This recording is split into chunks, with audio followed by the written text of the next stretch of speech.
What's up, everyone? Welcome back to the channel and welcome to my review of the WWE Royal Rumble 2025. Filming this Sunday morning, the day after the show. I told myself going in that I was going to film it last night after the show was done, so you'd have my immediate thoughts. But I wasn't sure how I felt about it, and I needed to sleep on it and process everything. So I thought I would do it now. Um, okay, got the pen and the clipboard.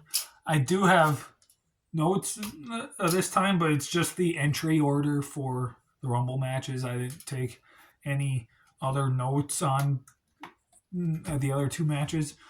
So let's just get right into this. Um, I think my expectations for the show were a little too high. Like, I liked the show. I thought it was good. I was just expecting a hell of a lot more. So I was just slightly disappointed. Not that disappointed, but slightly. So let's get into this, starting with the women's Royal Rumble match, which I felt the first half or so, because there weren't really any real major surprises except a couple of NXT stars. I'd say the first like half or so, up to entrant number like 15, 16, 17 around there. That's when it really started to like pick up and get good. But so we started out the Rumble with Io Sky at number one, Liv Morgan at number two. I wasn't expecting Liv Morgan to be at number two. I thought she would be later, but it turned out to be okay. I actually kind of liked it. I know 24/7 really wanted Io Sky to win, and he texted me asking why is Io entering at number one, and I remember responding because she's not winning. And he said, "Well, one can hope, can't he?" Or something along those lines. So, but yeah, they had a small battle match, which was good. Number three was Roxanne Perez. She was actually the Iron Woman in this match, and now I think she holds the record for the women with the longest amount of time in the Rumble. I think it was like an hour and 7 minutes or something. So props to her. Number four was Lyra Valkyria and that wardrobe malfunction. Glad she was able to get that taken care of. The number five was Chelsea Green. Number six was B-Fab. Seven was Ivy Nile. Eight was Zoe Stark. Here we're just on the trend of just random people. Was kind of just bored. Nothing super exciting happened until number nine, Lash Legend. I knew there were going to be some NXT stars. I didn't think Lash Legend would be in there though, so that's kind of cool. I slightly popped for her, slightly. 10 was Bianca, 11 was Shayna, 12 was Bailey, 13 was Sonya Deville. Now we have Zoe Stark, Shayna Baszler, and Sonya Deville all in there in the ring together. And eventually, it's weird, they all eventually get eliminated one after the other immediately. So I thought that was kind of cool. 14 was Maxine Dupree. She came in and had a little mini face off with Ivy Nile. So that was kind of cool. Um, 15 was Naomi. 16 was Jada Parker. Slightly popped for that too, slightly. 17, Piper Niven. 18 was Natalia. 19 was Jordan Grace. And Michael Cole had said that Jordan Grace is now officially under a WWE contract. So that is awesome. I'm glad to see Jordan Grace on WWE TV more often now. Like, I like TNA, but I didn't watch it that often. I'm a Jordan Grace fan, though, so I'm glad to be able to see her more often. I hope she stays on the main roster. I think that's a perfect fit for her. NXT, I would be totally okay with her on NXT, no problems at all. But the main roster, I feel like, would be the best spot for her to be right now. Um, 20 was Michin. 21, Alexa Bliss. That was awesome. Hearing her music, seeing her come out. She had a tribute to Bray Wyatt on the back of her jacket. That was awesome. Seeing her. I'm so glad she's back after being gone for 2 years. She was pregnant and then wasn't she like on the Masked Singer too or something? Yeah, that's awesome that Alexa's black. Alexa is back. Try saying that 10 times fast. 22 Zelina Vega. 23, can't read my own handwriting, was Candice LeRae. 24 was Stephanie Vaquer, however you say her name. Pop for that, because, again, NXT. 25 was Trish Stratus. Not expecting that at all. I thought her cage match with Becky at Payback a few years ago was like her final send off, and we wouldn't see her compete in a ring again. I was wrong. Glad she did this, and she had a throwback to her debut gear from 25 years ago. I thought that was kind of cool. 26 was Raquel Rodriguez. 27 was Charlotte Flair. 28 was Julia. I love Julia, my favorite women's wrestler on NXT currently. 29, Nia Jax. You all know how I feel about her. 30 was Nikki Bella. I had heard things that she had signed a deal with WWE. I don't know how much of a deal it is, if it was just a one-time thing for this, or if she's going to be back on a somewhat regular basis for the next year or however long. But I'm cool with a Nikki Bella return here. Charlotte Flair ends up winning the match, picking up the victory, as I predicted in my predictions video. First ever two-time winner of the Women's Rumble. So that was fun. I know a lot of people wanted AJ Lee to be in this match. Do I want her to be in this? Yes, I did. But her return, that's one of those, I'll believe it when I see it type of scenarios. Kind of like how CM Punk's return was.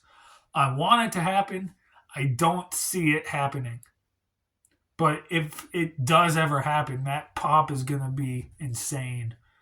So I kind of had a feeling she wouldn't be in this match.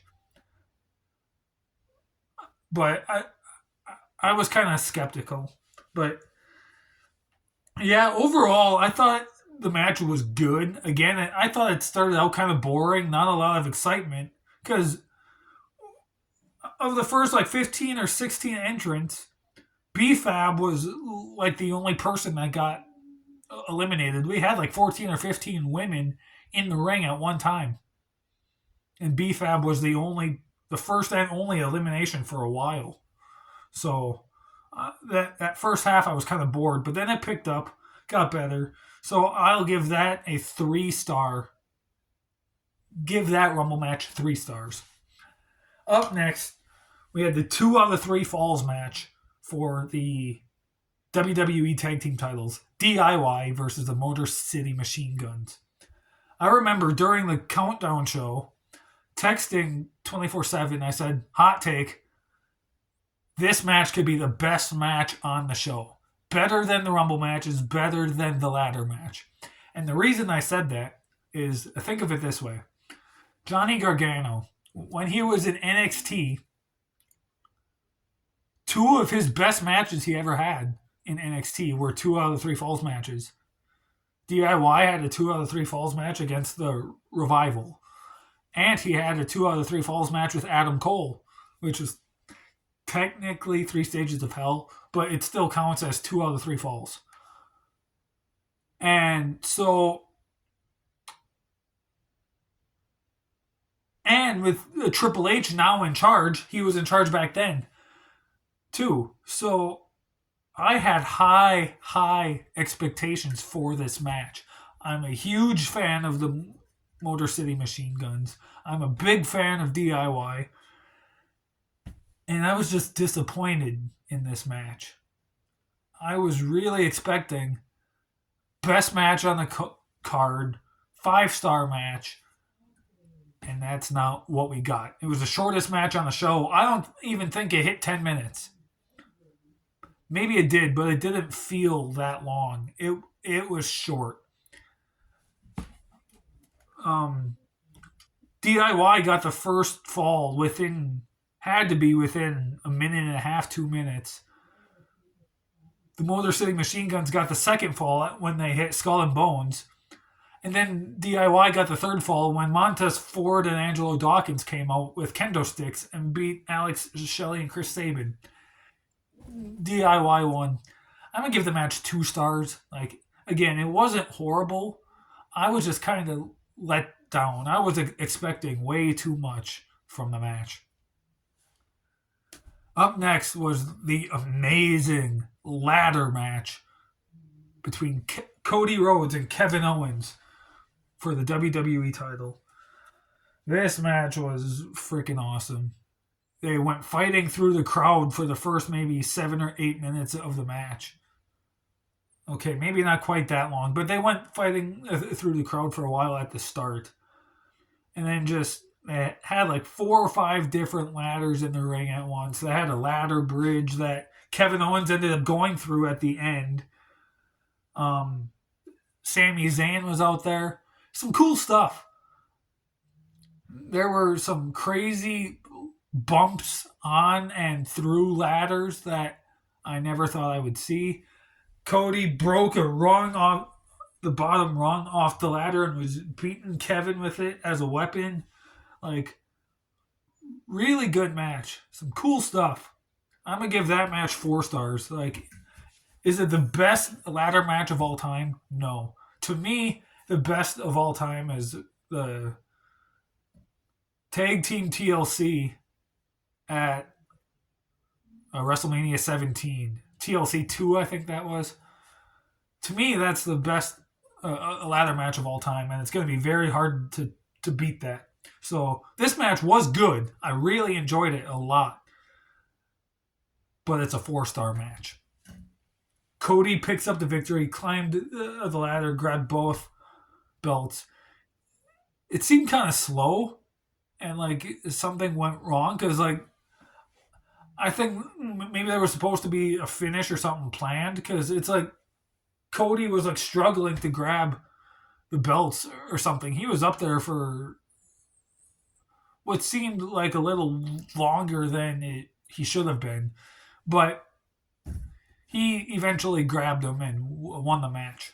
So yeah, 4 stars. And then the main event was the men's Royal Rumble match, which to me was the better of the 2 Rumble matches. I actually liked the men's one quite a bit. Oh, I just thought, going back to the women's one before I get into this, there was no Jade Cargill or Becky Lynch return. Jade Cargill, I was kind of iffy on. I wasn't sure if she would return. But I was almost positive Becky would come back. So I'm kind of shocked that Becky wasn't there. Asuka, too. I heard rumors that Asuka was cleared and that she'd be back, but I guess not. But Becky is like the most shocking one that I thought we would get and just didn't. So, anyway, back to the men's one. Number 1 was Rey Mysterio. Number 2 was Penta. And when Penta came out, I popped. Like, you got Mysterio and you got Penta, the greatest luchador of all time, and then the greatest luchador of this time.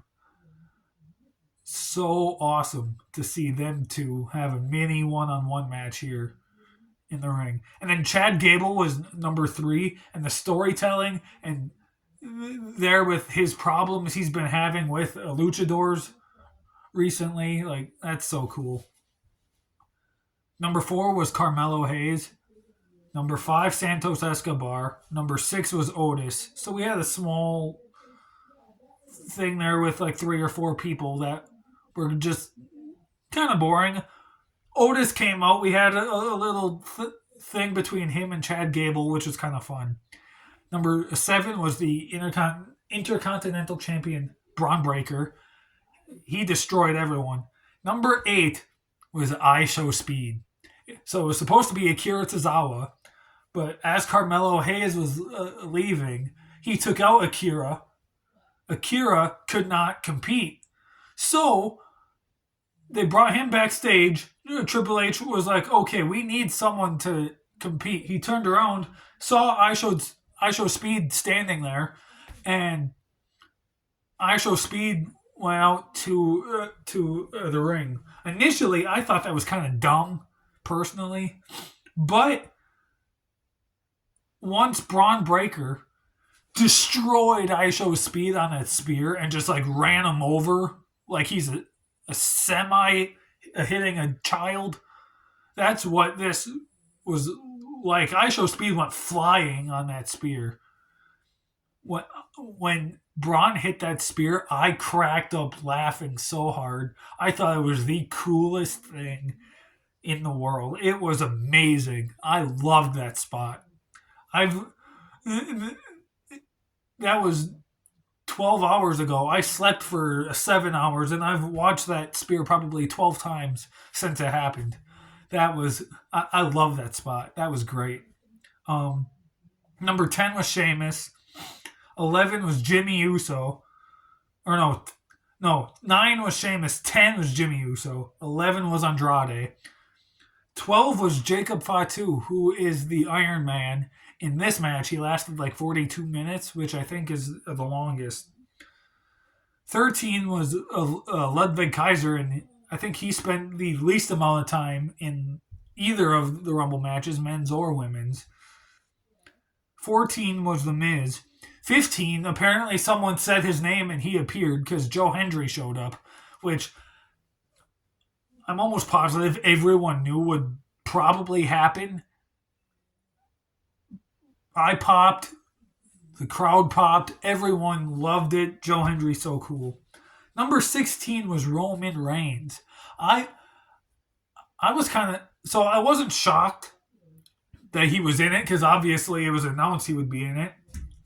I was kind of surprised, though, that he came in as early as he did. Because going in, I wasn't expecting Roman to show up until at least number 25 or later. So he came in earlier than I thought he would. And he hit Joe Hendry with a spear. He hit a couple other people with spears. Did his thing, did some stuff. 17 was Drew McIntyre. 18, Finn Balor. 19, Shinsuke Nakamura. 20, Jey Uso. Some cool stuff happened in there. 21 was the return of AJ Styles. And he's got his old music back, which I'm so happy about. When he turned heel and got that new music, I didn't hate his new music at first, but over time, the more I heard it, the less I liked it. So I'm so glad he got his old music back. AJ, as a heel, the character, I liked what he was doing. I just hated his music he had. But now, old music back. So happy about that. Love it. 22, Braun Strowman. 23 was John Cena. And then after John Cena came out, he had a little stare down with... Or he did some stuff. He eliminated Braun Strowman. He eliminated Finn Balor. Then he had a stare down with Roman Reigns. Then at 24, CM Punk came out. And there was a 3-way stare down between them. And then 25, Seth Rollins came out. And we had a little 4-way stare down with all 4. John Cena, Roman Reigns, CM Punk, and Seth Rollins. I popped hard for that. 24/7 texted me during that moment saying he had goosebumps. So did I. I don't get goosebumps very often anymore watching wrestling, sadly. but I had goosebumps watching that moment. That was so awesome, seeing the four of them in the ring together at the same time. 26 was Dominic Mysterio. 28 was Sami Zayn. 27 was Sami Zayn. 28, Damian Priest. 29, LA Knight. Yeah. 30, Logan Paul. There was a moment there where Seth and Roman were doing battle against each other, and it looked like Seth was trying to eliminate Roman. And then CM Punk came, eliminated both of them. And then Punk got out, and Seth went psycho and was beating up Roman and Punk on the outside of the ring, which makes me think or wonder, maybe we get a triple threat at Mania? I don't know. Possible. Who knows? I doubt it, but I'd watch it. Logan Paul took out AJ Styles. It looked like, because AJ was on the apron, and it looked like AJ was going to go for the forearm, but Logan Paul came and took him out. Logan Paul had a moment where he was almost eliminated. In fact, this was right before that. He was almost eliminated and jumped from the apron to the commentary table. And then he went from the commentary table to the barricade, and then jumped from the barricade to the stairs. And then while he was standing on the stairs, that's when AJ Styles was on the apron. And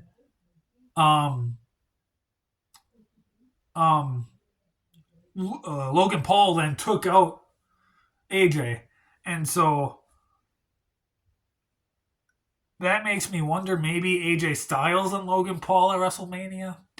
I don't know. But in the end, we had a little final two showdown between John Cena and Jey Uso. The man that everyone thought would win the Rumble, or almost everyone, except for 24/7, because he picked CM Punk. And then the man that nobody thought would win, but would totally be okay with it if he did win. And that man won. Jey Uso won the Royal Rumble. That is crazy. No one expected that. He wasn't even in the betting odds to win, because the betting odds had John Cena winning. So, and Jay wasn't even in the top 5 of the betting odds. So I wonder, when that decision was made. If that was always the choice, and the betting odds just don't know what they're talking about, or if it was a last-minute decision, and it was decided on Jay winning, day of, yesterday. I don't know. It makes me wonder. I'm happy that Jay won. I like Jey Uso. I am a Jey Uso fan. I really wanted John Cena to pull it out, though. I really, really did. But we have Elimination Chamber coming up, which, if we did the math right, I will be reviewing as well. And in the post-show press conference, John Cena had said that he will be competing in the Elimination Chamber match to try and earn his opportunity to get a title match at WrestleMania. But we will talk about Elimination Chamber when that time comes. That, guys, was my review of the Royal Rumble 2025. Overall, I'll give the show maybe a 6.5 out of 10, maybe a 7. I enjoyed it. I was just slightly disappointed because I was expecting more surprises, more returns, more whatever. I was expecting more. But that's just on me for having my expectations too high. So that was it. Next week, 24/7 is back with these reviews. And I'm not going to tell you what he is reviewing. Instead, I'm going to give you a hint. And it's probably the easiest hint ever. But you will know when I give you this hint. Okay? Here's the hint. He is posting the review on Valentine's Day. So there's your hint as to what he will be reviewing next week. The week after that, I am back, and I will be doing Money in the Bank 2011. I'm so hyped for that show. But guys, thank you so much for watching. Greatly, greatly appreciate it. I enjoyed the Rumble. We're officially on the road to WrestleMania. Best time of the year to be a wrestling fan. So let's get this train going. We got, at the time of filming this, 76 days to WrestleMania. I am pumped. Thank you so much for watching. Stay tuned for more. See you guys next time.